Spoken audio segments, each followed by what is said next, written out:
into 2 pieces of different sizes. Farmer ने, fence का मतलब होता है दीवार, एक दीवार को 2 हिस्सों में काटा और दोनों हिस्सों का साइज़ अलग अलग है, डिफरेंट साइज़ है. The longer piece is 4 times as long as the shorter piece.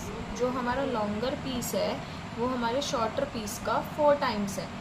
How long are the 2 pieces. अब 2 पीस कितने, लेंथ उनका कितना है, हमें लेंथ बताना है. तो लेंथ बताने के लिए क्या करेंगे, सबसे पहले हमें पता होना चाहिए कि डायग्राम से हम थोड़ा सा इजी कर लेंगे इसको. सपोज़ ये हमारा फेंस है, यहाँ से यहाँ तक ये फेंस है और इसका है हाइट है 3 feet. 3 feet लंबा फेंस है ये हमारा.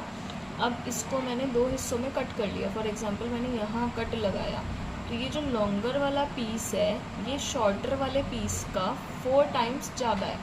शॉर्ट वाला पीस अगर मैं x मान लूँ तो लॉन्गर पीस, ये लंबा है मेरा पीस, तो ये लॉन्गर पीस कितना हो जाएगा, 4x हो जाएगा. अब हम इक्वेशन बनाएंगे इससे अपना. फार्मर ने कट किया है फेंस को 2 हिस्सों में, तो let shorter piece be x feet. Shorter piece हमारा x feet का हो जाएगा. तो लॉन्गर पीस कितना हो जाएगा हमारा, उन्होंने कहा था 4 times है शॉर्ट का, शॉर्ट x है तो लॉन्गर हो जाएगा 4x feet. टोटल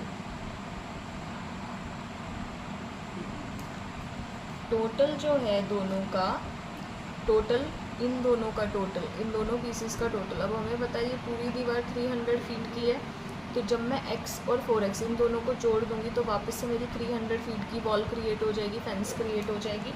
तो मैं इन दोनों का सम बनाऊंगी x + 4x और किसके बराबर आएगा, 300 feet के बराबर. 300 इक्वेशन सॉल्व करेंगे. x में 4x जोड़ा 5x, x के पास कुछ नहीं है तो यहाँ पे 1 माना जाएगा. और जब हम 1 में 4 प्लस करेंगे 5x बनेगा. 5x = 300. तो x का वैल्यू निकालने के लिए 300 को 5 से डिवाइड करेंगे. 5 6 30 और 60. x का वैल्यू आ गया मेरे पास 60. अगर x का वैल्यू 60 है यानी कि मेरा लेंथ ऑफ शॉर्टर पीस कितना हो गया, मेरा शॉर्टर पीस हो जाएगा 60 feet का. और लॉन्गर पीस मेरा 4x था, तो लॉन्गर पीस हो जाएगा